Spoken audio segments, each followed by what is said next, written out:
नमस्कार दोस्तों, आपका मेरे चैनल भक्ति संसार में स्वागत है। आज की मेरी वीडियो होने वाली है एक पतिव्रता ब्राह्मणी और माता अनसुईया की कहानी है। तो आइए शुरू करते हैं हम अपनी कहानी को। प्रतिष्ठानपुर में एक कौशिक नामक ब्राह्मण था। वह पूर्व जन्म में किए हुए पापों के कारण कोढ़ रोग से युक्त था। ऐसे घृणित रोग से युक्त होने पर भी उसकी पत्नी देवता की भांति उसको पूजती थी। वह अपने पति के पैरों में तेल मलती, उनका शरीर दबाती, अपने हाथ से उन्हें नहलाती और कपड़े पहनाती, भोजन कराती। इतना ही नहीं, उसके थूक, खखार, मलमूत्र और रक्त भी वह स्वयं धोकर ही साफ करती थी। वह एकांत में भी अपने पति की ही सेवा करती थी और उसी मीठी वाणी से उसे प्रसन्न करती थी। इस प्रकार अत्यंत विनीत भाव से वह सदा अपने स्वामी की पूजा किया करती थी। तो भी अधिक क्रोधी स्वभाव का होने के कारण वह निष्ठुर प्राय अपनी पत्नी को ही फटकारता रहता था। इतने पर भी वह उसके पैर पड़ती उसे देवता के समान समझती थी। यद्यपि उसका शरीर अत्यंत घृणा के योग्य था, तो भी वह साध्वी उसे सबसे ही श्रेष्ठ मानती थी। कौशिक से चला फिरा नहीं जाता था, तो भी एक दिन उसने अपनी पत्नी से कहा, धर्मज्ञ, उस दिन मैंने घर पे बैठे बैठे ही सड़क पर जिस वैश्या को जाते देखा, उसके घर मुझे आज ले चलो, उससे मुझे मिला दो। वह ही मेरे हृदय में बसी हुई है। जब से मैंने उसे देखा है, तब से वह मेरे मन से दूर नहीं होती। यदि वह आज मेरा आलिंगन नहीं करेगी तो कल सुबह तक तुम मेरा मरा हुआ मुंह देखोगी। मनुष्य के लिए कामदेव प्राय टेढ़ा होता है। उस वैश्या को बहुत लोग चाहते हैं और मुझ में उसके पास तक जाने की शक्ति नहीं है। इसलिए आज मुझे बड़ा ही संकट प्रतीत होता है। अपने कामातुर स्वामी का यह वचन सुनकर पतिव्रता पत्नी ने अपनी कमर खूब कस ली और पति को अपने कंधे पर चढ़ा लिया। फिर धीरे धीरे वैश्या के घर की ओर प्रस्थान किया। रात्रि का समय था। आकाश में मेघों से आच्छादन हो रहा था। केवल बिजली के चमकने से मार्ग दिखाई दे जाता था। ऐसी बेला में वह ब्राह्मणी अपने पति का इभष्ट साधन करने के लिए राजमार्ग से जा रही थी।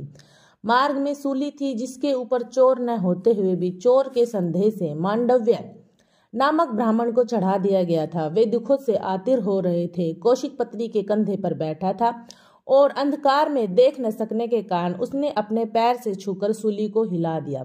इससे कुपित होकर मांडव्य ब्राह्मण ने कहा, जिसने पैर से हिलाकर मुझे इस कष्ट की दिशा में पहुंचाया है, मुझे अत्यंत दुखी कर दिया है, वह पापात्मा नराधम सूर्योदय होने पर निसंदेह ही प्राणों से हाथ धो बैठेगा। सूर्य का दर्शन होते ही उसका विनाश हो जाएगा।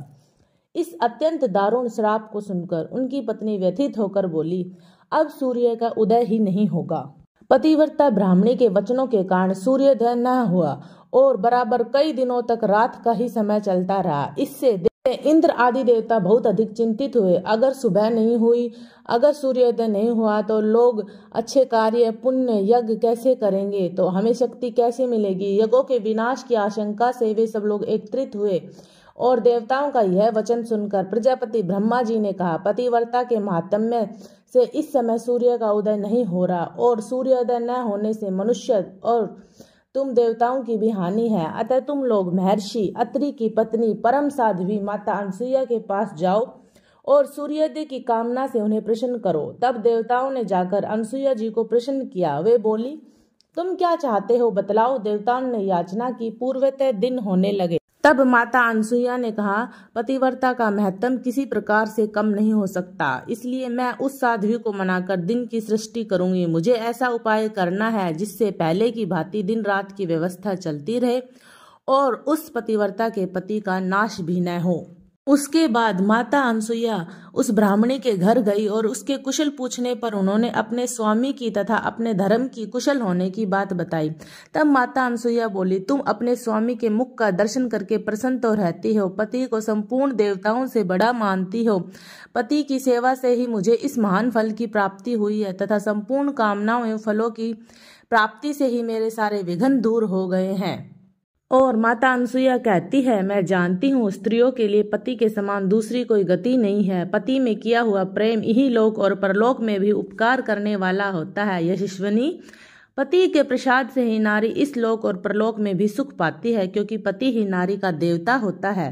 इस पर ब्राह्मणी कहती है, हे महाभागे, आज आप मेरे घर पर पधारी हैं। मुझे अथवा मेरे इन पतिदेव से आपका जो भी कार्य हो उसे बताने की कृपा करें।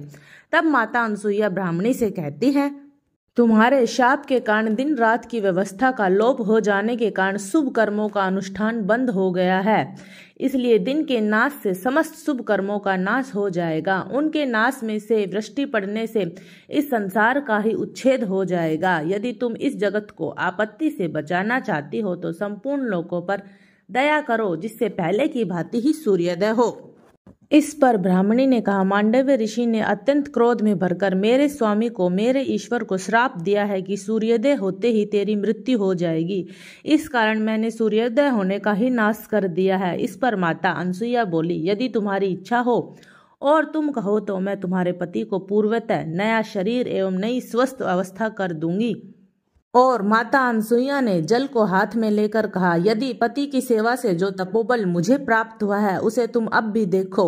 मैंने जो रूप, शील, बुद्धि एवं मधुर भाषण आदि सद्गुणों में अपने पति के समान दूसरे किसी पुरुष को कभी नहीं देखा, तो उस सत्य के प्रभाव से यह ब्राह्मण रोग से मुक्त हो जाए, फिर से तरुण हो जाए और अपनी स्त्री के साथ 100 वर्षों तक जीवित रहे। यदि मैं स्वामी के समान किसी और देवताओं को नहीं समझती तो उस सत्य के प्रभाव से यह ब्राह्मण रोग मुक्त होकर पुनः जीवित हो जाए। यदि मन, वचन और क्रिया द्वारा मेरा सारा उद्योग प्रतिदिन स्वामी के सेवा के लिए ही होता है तो यह ब्राह्मण जीवित हो जाए। और देवी अनसुईया के इतना कहते ही ब्राह्मण उनकी प्रभा से उस भवन के समान प्रकाशकान होता हुआ रोग मुक्त तरुण शरीर से जीवित हो उठा। माता अनसुईया की शक्ति की वजह से फिर से ब्राह्मण एक देवता स्वरूप हो गया और फिर से सूर्योदय हुआ। आसमान से फूलों की वर्षा होने लगी। देवताओं को बड़ा आनंद मिला। वे माता अनसुईया से कहने लगे कि आपने बहुत ही बड़ा कार्य किया है। हे तपस्विनी, इससे प्रसन्न होकर देवता आपको वर देना चाहते हैं। आप कोई वर मांगे। तब माता अनसुईया ने कहा, यदि ब्रह्मा आदि देवता मुझसे प्रसन्न होकर मुझे वर देना चाहते हैं और मुझे वर देने योग्य समझा है तो ब्रह्मा, विष्णु और शिव मेरे पुत्रों के रूप में प्रकट हो तथा अपने स्वामी के साथ मैं उस योग को प्राप्त करूं जो समस्त कलेशों से मुक्ति देने वाला है। यह सुनकर ब्रह्मा, विष्णु और शिव आदि देवताओं ने एवं अस्तु कहा और तपस्विनी अनसुईया का सम्मान करके वे सब अपने अपने धाम को चले गए। तो ये कहानी थी हमारी पतिव्रता ब्राह्मणी और माता अनसुईया की। तो भक्ति की ऐसी ही खूबसूरत कहानियाँ सुनने के लिए मेरे चैनल भक्ति संसार को सब्सक्राइब करना बिल्कुल भी न भूलें।